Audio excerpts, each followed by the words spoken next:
assemblée générale qui malheureusement s'est muée en une succession de violations des textes qui régissent notre corporation. Vous avez été témoin des faits depuis le matin que nous sommes ici. On a installé pour nous un présidium dont un des membres ne fait même pas partie de notre corporation. Quand cette supercherie a été découverte, l'intéressé devant vous tous s'est arrangé pour fuir de la salle. Après, le présidium qui a été mis en place n'a même pas laissé le déroulement du processus se faire, ne serait-ce que sur le mode du scrutin. Et je mets quiconque au défi de nous dire au thème de cette journée que nous avons passée à la Maison des médias, quel a été le mode de scrutin retenu pour faire cette élection, quel a été le type de vote que nous avons retenu. Et après, j'ai constaté qu'on a caporalisé le président du présidium, on lui a donné tout le temps des instructions et des injonctions.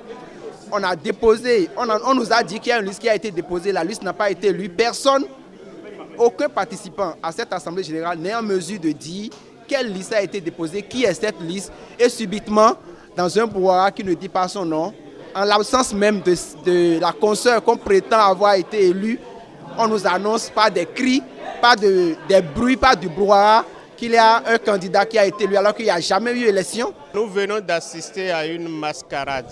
Il n'y a pas eu élection. Il y a eu des questions préalables qui ont été posées par rapport à la fiabilité de la liste et par rapport à la qualité des membres qui sont invités à cette assemblée générale. Parce qu'on a constaté qu'il y a beaucoup de membres qui ne sont pas véritablement des membres de l'Union.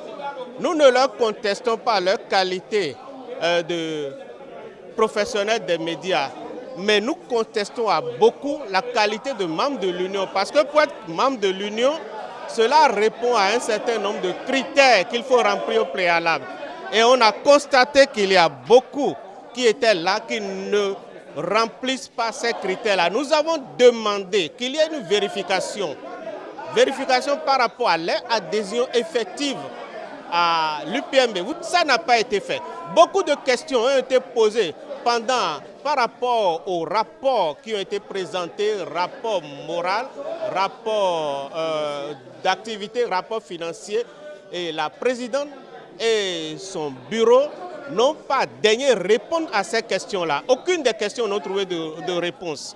Et puis tout d'un coup, le présidium installé, on a constaté même qu'un membre du présidium a dû fuir parce que n'étant pas réellement membre de l'Union, a dû fuir. Donc finalement, dans ces préoccupations que nous soulevions, on a constaté qu'une liste a été brandie et puis c'est des acclamations qui ont suivi.